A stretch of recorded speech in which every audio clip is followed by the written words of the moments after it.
Bab 808. Tubuh pedang roh murni. Roh-roh jahat itu, seperti ngengat yang masuk ke dalam api, terus-menerus memukul perisai tetua pedang itu. Tiba-tiba, perisai tetua pedang terus berkedip dan goyah. Dasar roh jahat yang sembarangan bersarang, matilah kalian. Wajah tetua pedang memerah saat ini, dengan putus asa memperkuat perisai, tetapi ada terlalu banyak roh jahat di luar. Di sisi lain, tetua hitam dan putih juga berkeringat di dahi mereka, dan ratusan roh jahat mengejar mereka, membuat mereka semua kesulitan. Pada saat ini, Erikin berdiri di depan jimat ke-8. Dari 8 jimat ini, 7 lainnya kekurangan Reiki, dan hanya yang ini yang rusak. Erikin dengan hati-hati memandang jimat itu. Jimat ini tidak rumit. Bisa dikatakan bahwa setelah berlatih ini dengan Iblis Fu, jimat yang ada di dunia ini, yang belum pernah dilihat Erikin tidaklah banyak. Oleh karena itu, tidak rumit untuk memperbaikinya, setidaknya tidak jauh lebih sulit daripada memasukkan kembali Reiki. Tetapi saat ini, Erikin tiba-tiba menyadari sesuatu. Setelah formasi jimat ini selesai, air dari kolam roh akan dimurnikan kembali, dan tidak ada roh jahat baru yang akan lahir. Tapi dengan cara yang sama, roh jahat yang sudah ada juga tidak akan hilang. Itu adalah kolam pencucian pedang yang bagus, tetapi ditempati oleh sekelompok roh jahat. Erikin merasa agak disayangkan. Dan yang lebih penting lagi, Erikin menemukan beberapa jalan mundur yang ditinggalkan oleh orang yang merancang formasi jimat ini. Jika dia mengubah jimat ini ke yang lain, tidak hanya tidak akan mengurangi efek sebelumnya, tetapi juga akan dapat membunuh roh-roh jahat. Mata Erikin berkelap-kelip, diam-diam ia mengagumi cara Sekte Wan Lian. Mungkin pihak lain sudah memperhitungkan semuanya.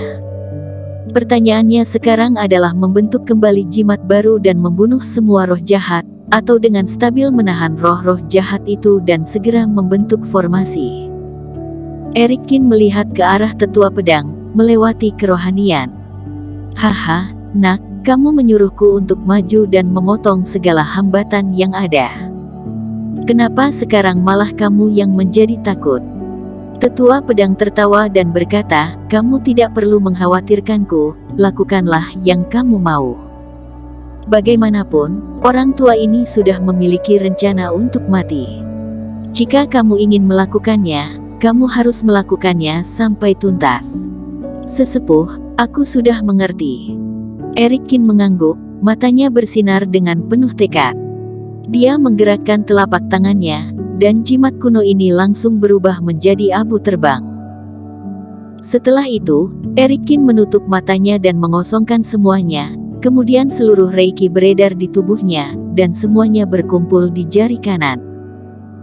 Erikin menghadapi kekosongan di depannya, menggeser jarinya perlahan, dan serangkaian jejak emas terbentuk, secara bertahap membentuk jimat. Pada saat yang sama, tetua pedang menyemburkan darah. Retakan besar muncul di perisai, dan kemudian meledak. Roh-roh jahat yang tak terhitung jumlahnya tiba-tiba menyerbunya seperti serangga itu. Selama ada aku yang masih hidup, tidak ada yang bisa menyakiti Erikin. Tetua pedang menunjukkan ekspresi tegas dan berteriak. Tubuhnya terbakar seperti nyala api, dan berubah menjadi pedang api yang panjang. Dengan satu tebasan, roh jahat yang tak terhitung jumlahnya menghilang. Namun, lebih banyak roh jahat menerkam, dan tetua pedang itu terus mundur. Erikin, aku sudah tidak tahan lagi. Dia melihat Erikin, masih berdiri di tempat dan menggambar jimat. Tetua pedang menunjukkan sentuhan putus asa, sepertinya bahwa kali ini dia telah kalah taruhan. Tapi dia tidak menyesal, sebagai roh pedang, dia harus maju dengan berani dan tidak pernah takut. Tetua pedang segera dipukul oleh roh jahat dan jatuh. Kemudian roh jahat yang tak terhitung jumlahnya berkerumun dan langsung pergi ke arah Erikin dan ingin menelannya. Saat ini, Erikin melakukan goresan terakhir. Boom! Jimat emas, benar-benar terbentuk, langsung meledak dengan cahaya keemasan. Erikin memukulnya dengan telapak tangan, dan jimat ini tiba-tiba kembali ke posisi aslinya. Bumi bergetar dalam sekejap, dan aura 8 jimat terhubung bersama untuk membentuk susunan yang sempurna. Cahaya keemasan bersinar ke segala arah, menutupi seluruh area, seolah-olah matahari keemasan sedang terbit di kolam itu.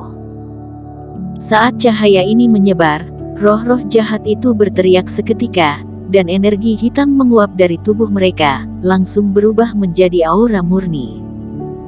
Beberapa roh jahat ingin melarikan diri, tetapi kecepatan mereka tidak secepat cahaya keemasan, dan mereka tertelan oleh cahaya itu sebelum lari jauh. Setelah beberapa saat, seluruh kolam roh bermandikan cahaya keemasan. Berhasil. Tetua hitam dan putih yang melayang di atas kolam roh itu menghela napas lega. Tetua pedang juga menghela napas, bangkit dari tanah dan menatap kilauan emas itu, menampakkan raut wajah yang mengejutkan. Semua roh jahat itu telah mati. Dia bahkan tidak bisa mempercayainya. Roh-roh jahat yang mengganggunya selama lebih dari 100 tahun, dia hanya bisa menekan, semuanya terbunuh oleh formasi jimat yang diubah oleh Erikin. Pada saat ini, tidak ada lagi roh jahat di samping mereka berdua, dan yang tersisa di sana hanyalah jejak energi pedang murni yang telah dimurnikan. Roh-roh jahat juga diubah oleh energi pedang, tetapi mereka hanya terkontaminasi oleh energi jahat. Sekarang setelah auranya dihilangkan, mereka berubah kembali ke aura pedang murni yang asli, dan mereka tidak agresif lagi. Erikin tiba-tiba terpikirkan sebuah teknik dalam pikirannya. Tubuh pedang roh murni. Salah satu dari ribuan teknik yang ditinggalkan ayahnya, menyerap esensi aura pedang dan meredam dirinya dengan aura pedang. Pada akhirnya seluruh orang menjadi setajam pedang dengan fase keilahian. Bahkan tubuhnya juga bisa menghancurkan semua senjata ajaib. Namun, meskipun teknik ini sangat kuat, itu membutuhkan banyak energi pedang murni untuk mengolahnya. Erikin tidak pernah memikirkannya sebelumnya, tetapi sekarang, tampaknya itu adalah kesempatan yang sempurna. Hal yang bagus, jangan disia-siakan. Erikin melihat aura pedang yang tak terhitung jumlahnya melayang-layang, menunjukkan raut wajah yang berapi-api. Dia segera duduk bersila, memutar tubuh pedang roh murni ini, dan tiba-tiba tubuhnya tampak berubah menjadi pusaran air. Energi pedang ke segala arah ditarik oleh hisapan ini, dan kemudian dengan gila-gilaan dituangkan ke dalam tubuh Erikin. Gila, bocah, kamu sisakan sedikit dong untuk orang tua ini. Setelah tetua pedang bangkit dari tanah, dia tidak peduli dirinya yang berantakan.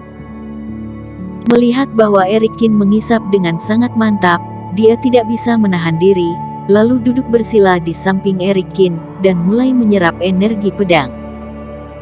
Jadi Zeng, aku menurunkan sebuah jurus padamu, seberapa banyak yang bisa dirimu pelajari itu tergantung pada dirimu sendiri. Erikin berpikir sejenak, bagaimanapun, jika energi pedang ini tidak digunakan juga akan menjadi sia-sia, lebih baik dia menurunkan tubuh pedang roh murni kepada Jadi Zeng.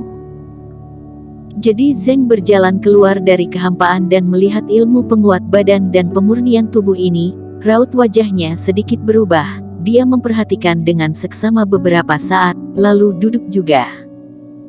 Segera di area ini, 3 pusaran dihasilkan, dan energi pedang yang ditinggalkan oleh roh-roh jahat yang sudah mati semuanya diserap oleh mereka. Di antara 3 pusaran, Erikin memiliki kekuatan hisap terkuat, dan hampir 70% energi pedangnya diserap ke dalam tubuhnya. Dari 30% sisanya, 20% masuk ke tubuh tetua pedang, dan 10% disedot oleh Jadi Zeng. Sial, kalian berdua terlalu brutal, dan energi pedang ini tersedot terlalu cepat. Tetua pedang melihat pada energi pedang yang dihisap oleh Erikin, matanya terbelalak dan dia berkata dengan marah. Sebagai seorang senior, dia tidak secepat junior seperti Erikin, yang membuatnya frustrasi. Sesepuh, bukankah aku tidak ingin menyia-nyiakannya? Erik Kin tersenyum, tetapi Reiki itu tidak berhenti, dia terus menghisap dengan liar. Tubuh pedang roh murni juga meningkat pesat dengan kecepatan yang mencengangkan, dan segera mencapai kesempurnaan. Bagaimanapun, orang yang merancang teknik ini juga pasti tidak menyangka bahwa Sekte Wan Lian akan memiliki tempat seperti itu, yang penuh dengan energi pedang murni. Kamu ini. Tetua pedang tidak bisa tertawa atau menangis lagi, dia tidak akan bisa melawannya, dia langsung berhenti menghisap dan berdiri.